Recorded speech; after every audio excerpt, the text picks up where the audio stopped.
Selamat berjumpa kembali dalam layanan audio Sahabat Perjalanan. Hari ini adalah hari Sabtu 4 Februari 2023. Tema renungan saat teduh kita dengan judul Sambutan Terbaik. Sambutan terbaik. Firman Tuhan terambil dalam Markus pasal 9 ayat yang ke-15. Demikian bunyi firman Tuhan. Pada waktu orang banyak itu melihat Yesus, tercenganglah mereka semua dan bergegas menyambut Dia. Lalu Yesus bertanya kepada mereka, "Apa yang kamu persoalkan dengan mereka?" Kata seorang dari orang banyak itu, "Guru, anakku ini kubawa kepadamu karena ia kerasukan roh yang membisukan dia." Mari kita berdoa. Bapa yang di dalam surga, kami ingin belajar bagaimana kami menyambut Tuhan. Bagaimana kami membuka diri untuk menjadikan Engkau sebagai Raja dan Tuan rumah dalam kehidupan kami. Dalam nama Tuhan Yesus kami berdoa. Amin. Shalom sahabat seperjalanan yang dikasihi Tuhan. Kalau dikatakan hidup ini adalah urusan sambut menyambut, tiap hari kita melakukan urusan sambut menyambut.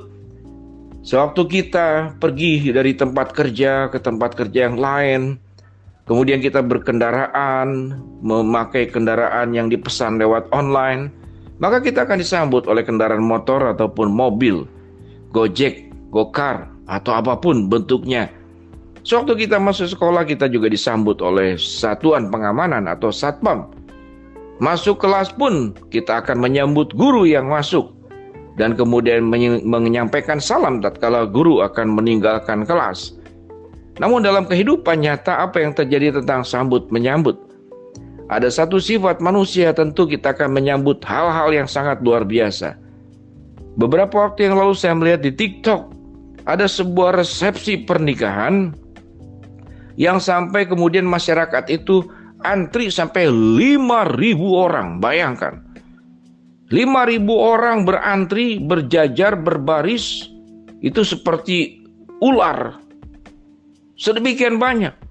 Setelah diteliti ternyata ada satu artis penyanyi tertentu. Jadi artinya kehadiran dia memang diundang oleh yang punya hajatan nikah, tapi mengundang artis yang favorit bagi masyarakat yang ada di sana.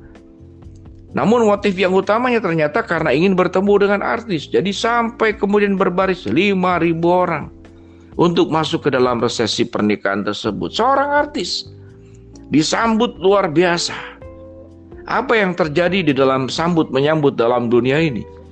Biasanya semakin kita memberikan dampak keuntungan dan kepentingan buat yang bersangkutan, kita akan disambut dengan sangat luar biasa, dengan sangat baik. Demikian juga dengan Tuhan Yesus.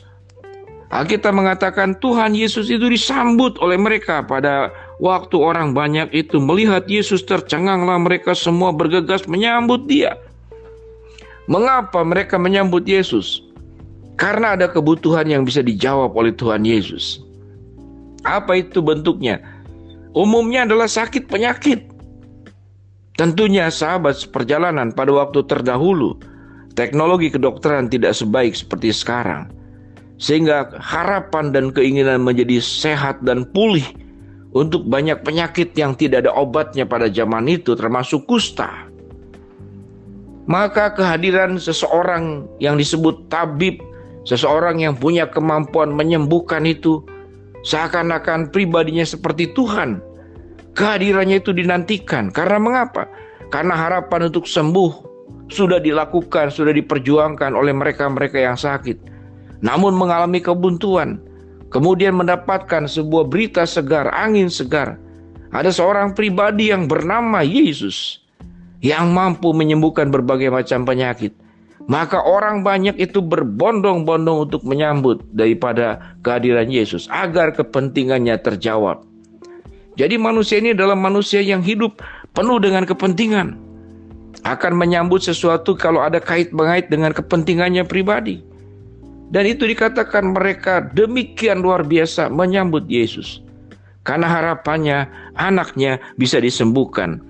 Kata seorang dari orang banyak, "Guru, anakku dibawa kepadamu karena ia kerasukan roh yang membisukan dia." Punya kepentingan agar anaknya yang bisu, yang kerasukan roh itu disembuhkan, dipulihkan oleh Yesus. Itulah sambutan manusia. Sewaktu kita tidak punya apa-apa, tidak ada yang bisa dibanggakan, tidak bisa memberikan sumbangsi kepada orang banyak, biasanya bukan disambut, tapi kemudian ditinggalkan. Sahabat seperjalanan kalau punya pengalaman seperti demikian boleh bercerita. Kalau ini didengar dalam bentuk konten YouTube, maka tuliskanlah di kolom komentar. Kita akan disambut. Namun tatkala apa yang pada diri kita yang menjadi alasan orang menyambut kita tidak ada pada kita. Kita orang kaya bukan, kita orang kuat bukan, kita artis bukan. Kita hanya orang-orang biasa. Siapa yang akan menyambut kita? Namun satu hal yang menarik, pribadi-pribadi yang tidak disambut oleh manusia, yang dibuang oleh manusia, yang dianggap tidak berguna, yang dianggap tidak memberi faedah, yang dianggap tidak menguntungkan, itulah mereka yang disambut oleh Yesus. Siapa yang disambut oleh Yesus? Wanita penjina, pemungut cukai. Bahkan ahli Taurat dan orang Farisi sekalipun, kalau mereka melakukan pertobatan, akan disambut. Penjahat di samping salib Yesus disambut oleh Yesus. Bahkan anak-anak yang dianggap biang keributan, yang tidak mengerti apa-apa, Yesus menyambut anak kecil. Biarlah anak-anak itu datang kepadaku, karena merekalah yang punya kerajaan surga. Engkau harus belajar daripada sifat anak-anak, itu diajarkan kepada orang dewasa. Tuhan Yesus menyambut.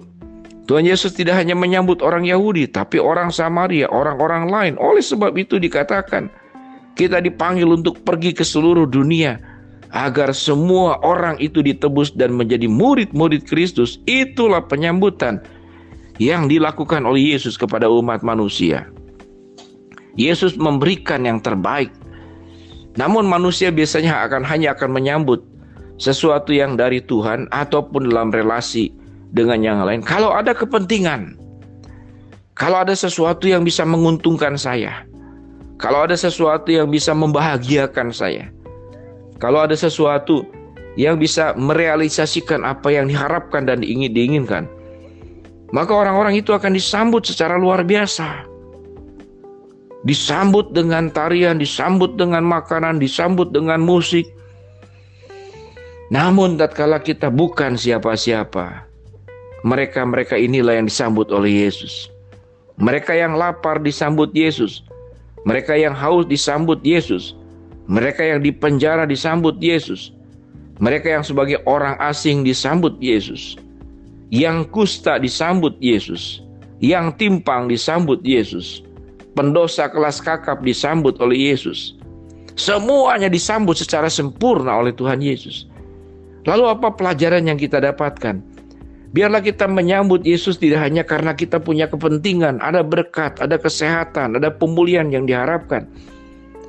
Tapi kita menyambut Yesus agar Yesus itu masuk ke dalam kehidupan setiap sahabat seperjalanan. Dan jiwa Yesus, rohnya Yesus, yang punya hati menyambut semua orang tanpa kecuali, juga dimiliki oleh setiap kita semua. Mari sahabat seperjalanan, berikanlah sambutan terbaik kepada Tuhan dan Sang Juru Selamat kita, karena Tuhan dan Sang Juru Selamat kita sudah memberikan yang terbaik kepada kehidupan kita. Kita berdoa. Terima kasih buat kebenaran firman Allah. Biarlah kami menjadi orang-orang yang melakukan sambutan terbaik kepada Tuhan dengan cara yang benar. Hamba-Mu berdoa buat sahabat seperjalanan yang sedang sakit, Tuhan jamah sembuhkan. Sahabat seperjalanan yang sedang memohon berharap sesuatu, Tuhan akan kabulkan sesuai dengan rancangan dan rencana-Mu. Yang sedang menghadapi masalah, Tuhan bukakan jalan. Dalam nama Tuhan Yesus kami berdoa, amin. Shalom sahabat seperjalanan, Tuhan memberkati kita semua.